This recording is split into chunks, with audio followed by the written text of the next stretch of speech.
A very good evening, ladies and gentlemen. This is Elijah.gichuru reporting to you live from my communication center. Like I say, this is the greatest YouTuber in the Republic of Kenya. Kindly like, subscribe, share, comment, watch my content. The E in my name is for exactly what you need. So, CS Cabinet Secretary for Labor, Florence Bore, has been embroiled in a bitter fight over a multi-billion home in Karen, at the luxury estate in Karen, with MP Edward Muriu.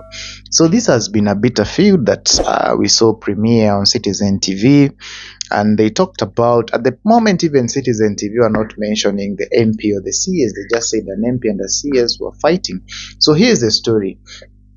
The allegations are Edward Muriu is the owner of the multi-million palatial home in Karen, and so Florence Bore, CS Florence Bore, wanted to purchase the home, and allegedly, according to the wife of MP Edward Muriu, she says that they told the CS the house was going for 120 million maximum.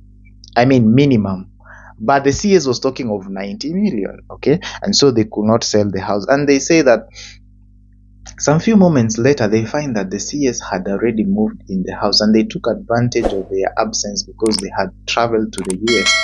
And so the CS mobilized police officers. I'm going to attach a video of one of the contractors being harassed by a contingent of police officers who are sent to that home, And so they say that they took advantage of their absence when they were abroad attending the graduation of their daughter, only to find out that the CS had sent police and people to move in the house, and it was not a very, very, very pleasant affair. They claim the CS had expressed interest to buy the house but had not yet signed the sales agreement. Okay, so and they want the CS to vacate the house so that it continues being renovated, which cannot happen if they continue occupying the house unlawfully. Okay, so both the CS and the PS have taken to their Twitter handles to explain exactly what transpired.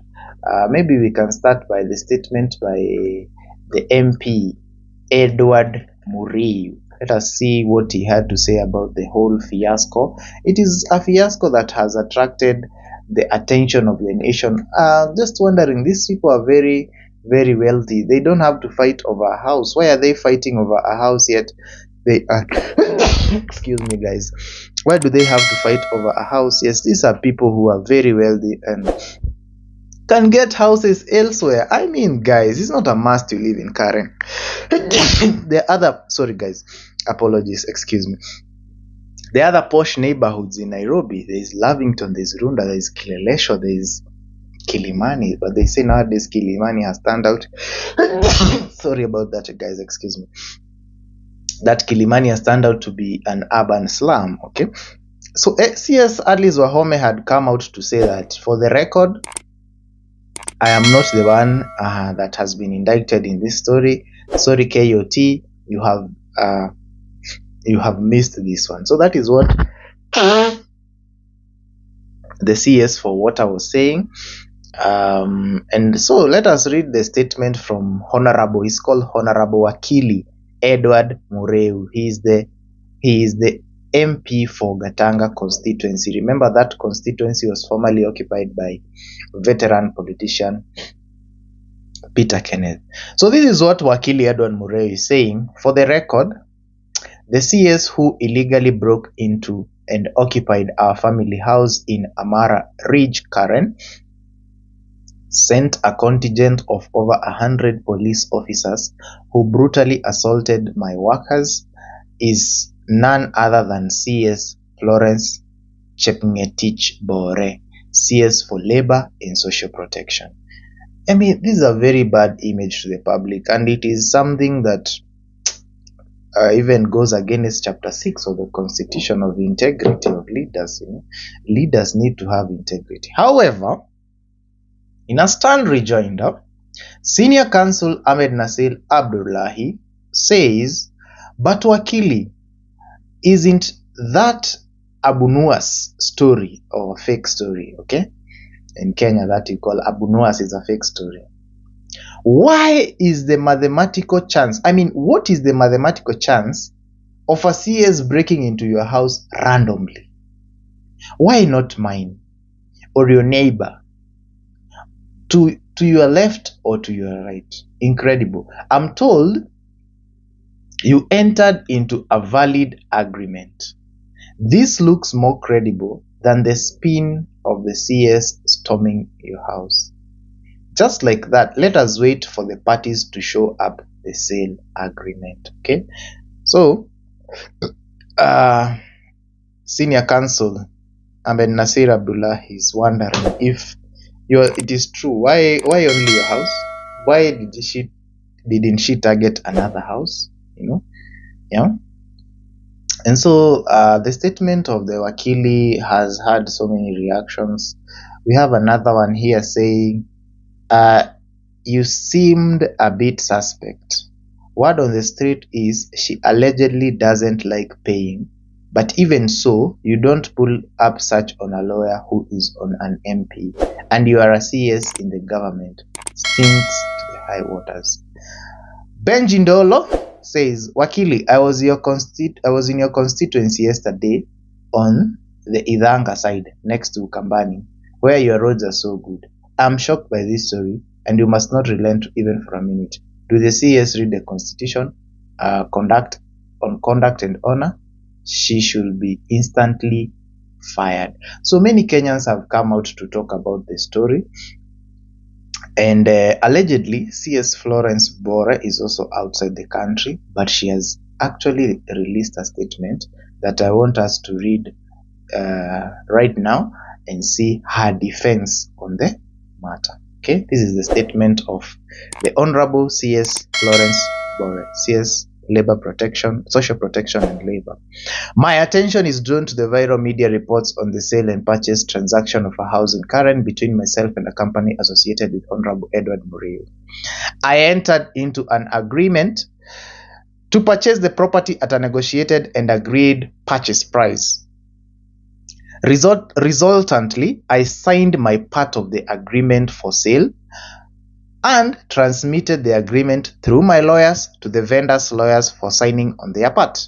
Their lawyers, Muriu, Muigai and Company, into bracket MMC Asafo, acknowledged receipt of the signed agreement for sale by stamping and forwarding the letter by my advocates.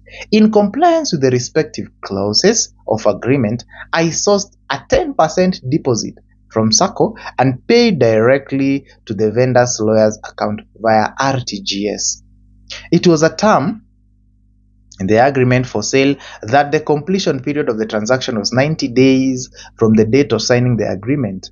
We agreed that I take occupation on the house while I retreated to seek a mortgage facility for the balance, which I legitimately expected to obtain within the transaction period of 90 days.